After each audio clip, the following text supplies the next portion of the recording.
সবাইকে আসসালামু আলাইকুম। আজকের বিষয় হচ্ছে রামিসার ধর্ষণের এবং হত্যাকাণ্ডের বিচার। আমরা সবাই জেনেছি যে আজকে একটা ঐতিহাসিক ঘটনা ঘটেছে। মাত্র 6 কার্যদিবসের মধ্যেই বিচারের রায় হয়ে গেছে, যে ভার্ডিক্টে এসছে যে সোহেল রানার মৃত্যুদণ্ড অথবা ফাঁসি, এবং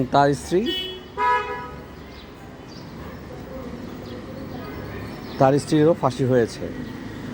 এখন আমরা বলতে চাই যে হ্যাঁ, ডেফিনেটলি এটা একটা এক্সাম্পলারি পানিশমেন্ট হয়েছে, যা দেখে হয়তো বা সমাজ কিছুটা হলেও সচেতন হবে। বাট আরও যদি আমরা এটা নিয়ে কাজ করতে চাই, অন্তত লাস্ট 10 ইয়ার্সে 10টা সেন্সিটিভ মার্ডার অথবা ধর্ষণ আমরা ইস্যু করে যদি সেগুলিকে আমরা এই ধরনের দ্রুত বিচারের অ্যাকশনে যাই, তাহলে কিন্তু একটা ভালো ইম্প্যাক্ট হবে। যেমন হতেছে সাগররুনি হত্যা,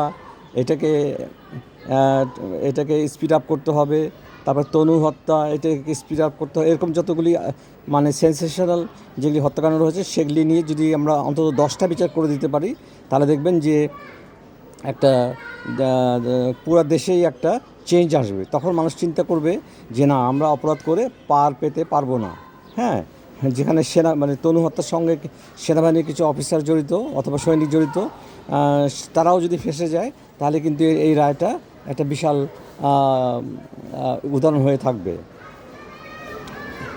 আরেকটা জিনিস বলতে চাই, যে আমার কাছে আরেকটা জিনিস লেগেছে যে সোহেল রানার যে অপরাধ করেছে তার ডিগ্রি অফ লেভেল যদি চিন্তা করি, তাকে যদি আমি 88 দেই, সে কী করেছে? সে হত্যা করেছে, প্রথমে ধর্ষণ করেছে, হত্যা করেছে, হাত কেটেছে, মাথা কেটেছে, মাথাটা সে বালতির মধ্যে রেখেছে। হ্যাঁ, অনেকগুলি অপরাধ করেছে। সে অনুযায়ী কিন্তু তার ওয়াইফ রত্না, হ্যাঁ, সে সহায়তা করেছে, পালিয়ে যাওয়ার জন্য হেল্প করেছে। হ্যাঁ, যদি 88 হয় ডিগ্রি অফ লেভেল এই সোহেল রানা, তার ওয়াইফের ডিগ্রি অফ লেভেলটা হয়ে যাবে 50-এর নিচে। কাজেই দুজনের অপরাধের কারণে একই রকম দণ্ড দেওয়াটা আমার কাছে মনে হচ্ছে যে একটা বেশি হয়ে গেছে রত্নার ক্ষেত্রে। হ্যাঁ, বিচারে আরও স্তর আছে, ডেফিনেটলি ওগুলিতে হয়তো বা কিছু হয়তো পরে একটা কারেকশান আসতে পারে বলে আমার ধারণা। বাট সোহেল রানার ক্ষেত্রে কোনো কারেকশান আসবে না, দ্যাটস মাই বিলিভ। আর আমরা এর আগে দেখেছি যে যখন ইন্টারিম সরকারের সময় ঝিনাইদের দিকে আসিয়া একটা ধর্ষণ হয়েছিল, সেটার জন্য গোটা দেশ কিন্তু তোলপাড় হয়ে গেছিলো। ঠিক আছে, মনে আছে? তখন আসিফ নজরুল সাহেব দ্রুত কিছু আইন পরিবর্তন করে এটা অ্যাকশানে গিয়েছিল, এবং 17তম কার্যদিবসে একটা রায় হয়েছিল। ঠিক আছে, এই রায় হওয়া পর্যন্তই। ঠিক আছে, এরপরে কিন্তু আর পরবর্তীতে কিন্তু এটা ফলো আপ হয়নি, এবং এটা কী হয়ে গেছে নোবডি নোজ। কিন্তু অনেকে বলছে এটা নাকি টাকা পয়সা দিয়ে মিটমাট হয়ে গেছে। I am not sure. এটা আর যারা সাংবাদিক ভাইরা আছেন ওনারা এটা ফলো আপ করবেন।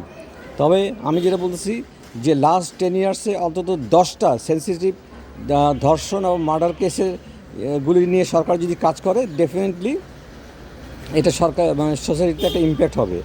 আর কারণ আমাদের সোসাইটি অথবা সামাজিক বুননটা অথবা সোশ্যাল ফ্যাব্রিকেশনটা নষ্ট হয়ে গেছে। ঠিক আছে, এই সোশ্যাল বন্ডিংটা ভালো করতে গেলে ডেফিনেটলি ভালো এক্সাম্পল লাগবে। এই ভালো এক্সাম্পলের একমাত্র জায়গা হচ্ছে দুষ্টের দমন এবং শিষ্টের পালন, এবং একটা আইন আদালতকে তাদের অ্যাকশানে যেতে হবে। ঠিক আছে, কাজেই আইনকে বিচারকে নিরপেক্ষভাবে করতে হবে, এবং তারা যেন সুষ্ঠু রায় দিতে পারে, এবং রায়গুলি যদি ভালো হয়, ইনশাল্লাহ ধীরে ধীরে আমাদের সোসাইটি একটা অগ্রগতির দিকে যাবে বলে আমার বিশ্বাস।